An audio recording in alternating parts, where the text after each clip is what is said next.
Hey, it's the weekend, and just got this uncovered. I've had several days of rain. It's flooded everywhere, and now the wind's picking up and the temperature's dropping. So, sick of winter. This weather's getting real old. Anyway, I'll see what I can get done here today. I'll try to capture it on video. Points. If you're assembling one of these, the instructions tell you to assemble the entire head as one unit and then use your, I don't know, $30,000 tractor with a bucket to lift it in position. Well, I ain't got that pocketbook, so with some help from some friends and my wife, we managed to get the head on there. And I went ahead and put the brackets on there. You know, they tell you not to do this in the manual, but there's no other way to do it for me. So yeah, you can essentially put, let's call this the cutting head, and the engine's attached when it ships. Get this up here on some 6x6s, laid on the saw face with the engine up, and then in the direction you want it to cut. And then put these brackets on, these black brackets. They've actually got the wheels that ride on the rails, and everything's loose, and maybe that's why they tell you not to do it, but yeah, put those on, and those stanchion tubes, and then stand that thing up. It's a little tricky. It'll make you pucker, but at this point, you can actually assemble it crawling around it like a bug. But yeah, and instructions say put all of that together. Just make it heavier and heavier as you go. So far this is working for me.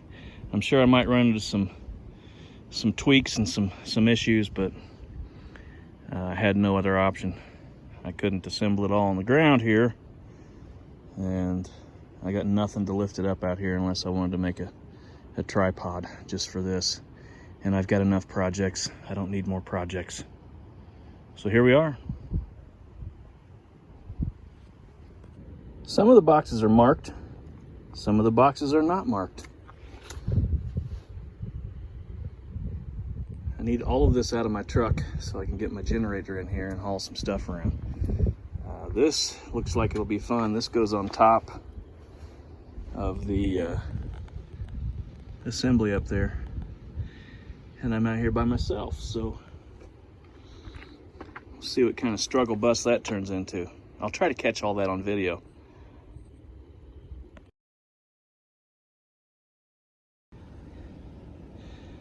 Well, it started pissing rain, so I can't leave my camera out to do a time lapse.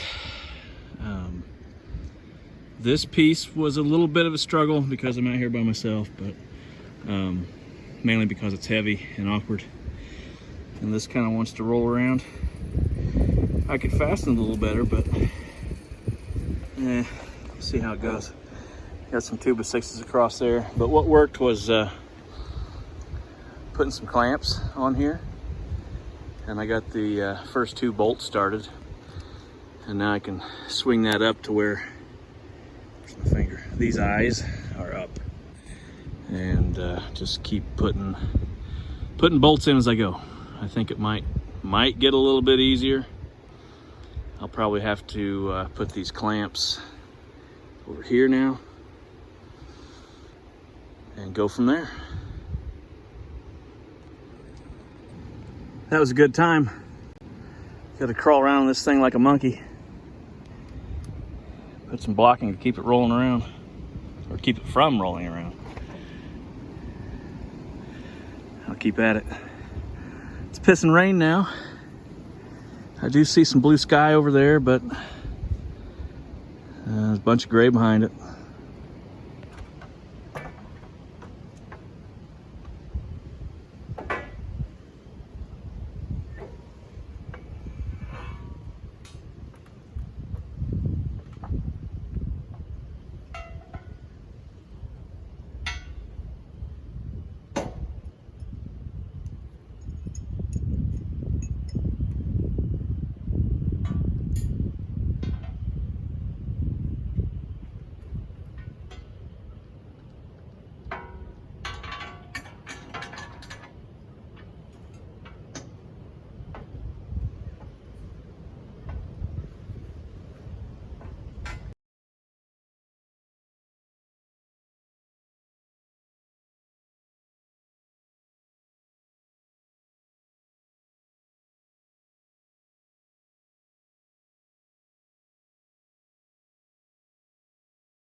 Sunlight's fading. I've got most everything tightened down, and I've got some adjustments to do, I guess several. Yeah, all the big parts are on tight. Rolls pretty smooth. I've got to got a few giblets to put on. Now there's some clamps for the service doors. Got some T-handles for some saw stops. Hardware from or for the extension. I got some water lines to hook up, which brings me to a bit of a quandary. That polished aluminum tank is pretty sexy. I think they did a great job with that that laser cut logo and painted backing. Yeah, polished aluminum tank to feed water to the blade. I've just kind of got it up there now with the hardware finger tight. Man, that's a crackhead's dream. I don't know if I should not put it on and just get like a plastic tank so I don't feel robbed when it's missing when I show up sometime, or if I should just leave it and rattle can it along with all this other stuff. I don't know. I think I can there's a county road that goes way down there, and there's a bit of a gap from here to here, and you can see this thing sitting plain as day. So I mean, I could plant a shrubbery, one that looks nice, of course, and not too expensive. But or I've got this brush pile. I could plant that brush pile over there. I don't know. I don't know if I'm stewing too much and inviting a problem, or if I do have a problem. I know it is what it is. It's a little stressful not being able to be down here all the time. But my guess is if I was down here all the time, I'd worry about the same things. I'm always trying to think a few steps ahead, even though I fail sometimes. But I think this is pretty cool. Looks real fancy, Woodland Mills. And the installation was pretty easy. I would not put all this together and then try to lift it on here. Granted, I had to climb around it with a ladder and some 2x6s, but it worked. The trickiest part was getting the head up onto the rails. It probably weighs, I don't know, 300 pounds, 400 pounds, maybe. It could have just been weak that day. Had some help. But yeah, assemble it on the rails if you don't have a tractor or some means of lifting it. I mean, the lift points are cool, all that fabrication, but it can be done, and you're not supposed to tighten anything up until it's on the rails anyway. So tricky part was that header, that black header. By myself, I put some clamps up here to hold it in position while I got a couple bolts started. Yeah, it went well. It went well. The only fidgety part is, you know, missing your 10mm wrench and your 10mm socket. And one fidgety thing that I haven't got yet. I don't know if you can see it, but it's that little bolt right there, bolt and nut. I don't have that size of wrench here. I don't think. I might have. Hell, I got shit everywhere. But that's a little tricky to get to. But anyway, see what I can do. Temporarily, I've got my handle in this position so I can, you know,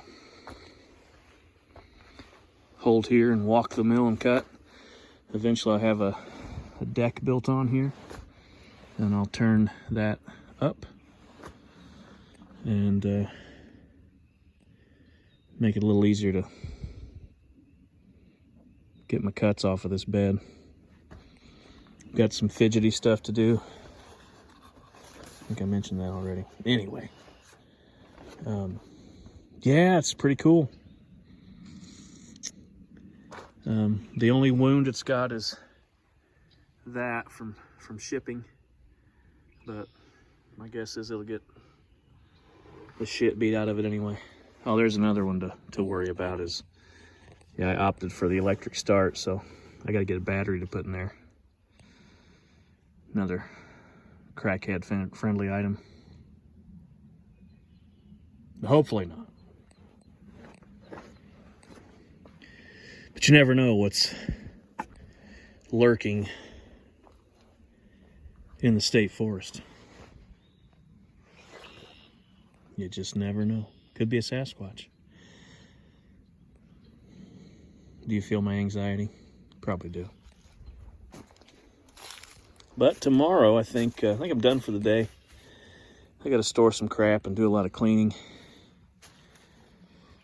Get rid of some trash, and I got several adjustments to make to that to, you know, level the blade up and tensions and torques and whatnot, but that's for tomorrow. Maybe I'll cut something if I can manhandle one of these oak logs up on here. I don't know. Or maybe I'll just work on the ramps. We'll see. I'm leveling the cutting head to the rails. What you want to do is, there's not a lot of description in the instructions, but this is what I've chosen to do, which makes sense after trying a couple things. You want to lower that until there's no real tension. Excuse me. You want to lower the head until there's no tension, and you can kind of see that slack come out of there, and then take it up until it just starts to get a little bit of tension. When the head is bottomed out on the frame, there are these, where's my finger? Yeah, those two bolts will rest on top of this, and it's the same on the other side.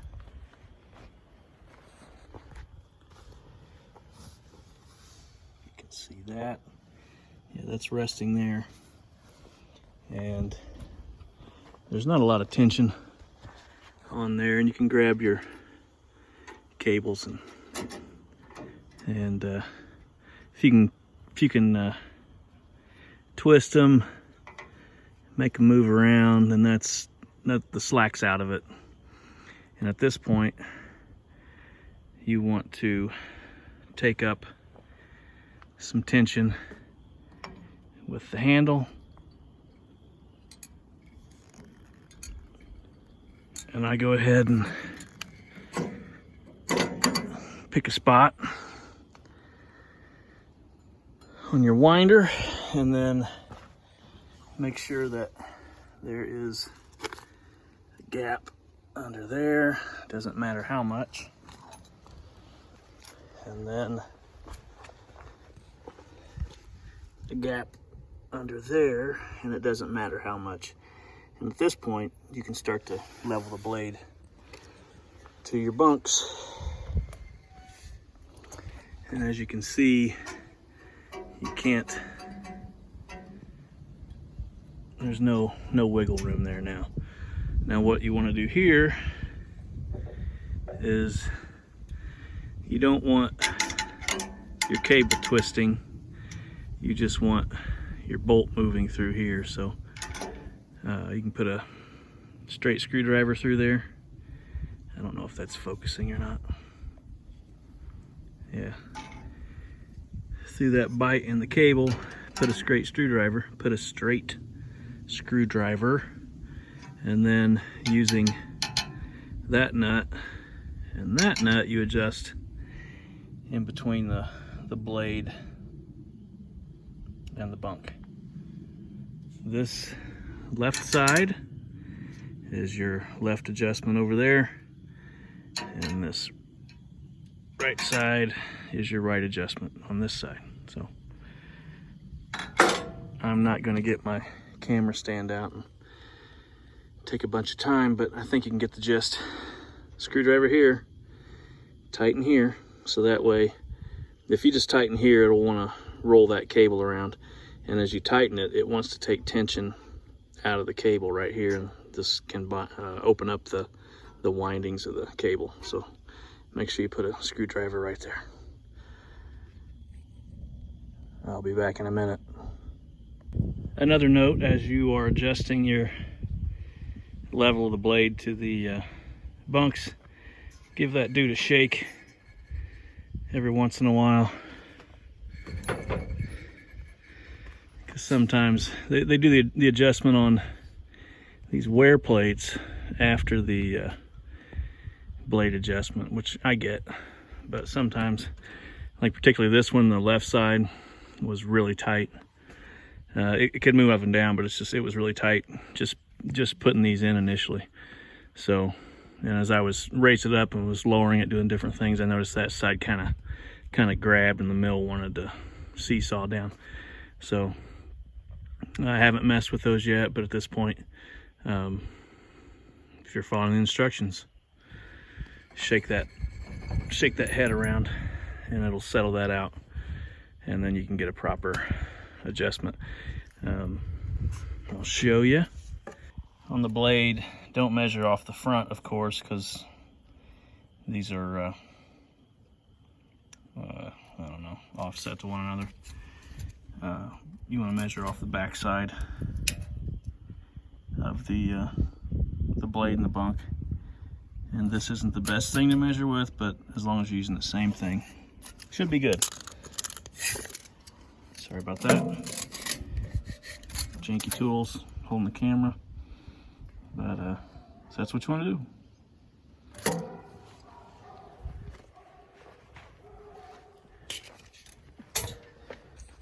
And as you're tightening up these, you want your backup wrench here, and you're tightening this one on to lock it down. Pay attention that this doesn't rotate around, because that can mess up your adjustments from that point. So that is my experience. I'm almost there, I think. I got all the hoses on. I decided to just mount the tank and roll with it. And I don't know, covering it up with a tarp right now. Eventually I'll build a little house at this end for him to live in. I gotta name him. Not sure what I'm gonna name him. If you got any suggestions, put it in the comments. Toothy, Choppy, I don't know. Beaver Bill. Got Gojira, which any of you fans of Godzilla, that was blurry, shitty phone camera. Gojira is the original pronunciation of the Americanized version of Godzilla. I think it was originally gorilla whale, large whale-sized gorilla. That's what, I don't know, Godzilla was. Gojira, I don't know. I dug into it at one point for who knows whatever reason. So, giant Japanese truck. So there you go. And the tractor is Norman. So I guess I need a name for this boy. Let me know your thoughts. There it is, all but a battery and some gas and some oil and a test run. I need to check the tension or torque on the blade.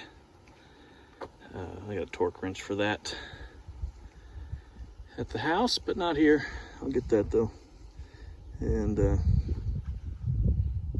yeah.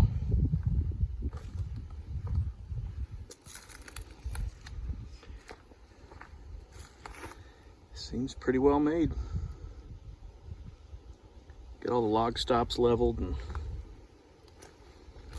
I need to hose the wood frame down now with some tar and mineral spirits and call that good.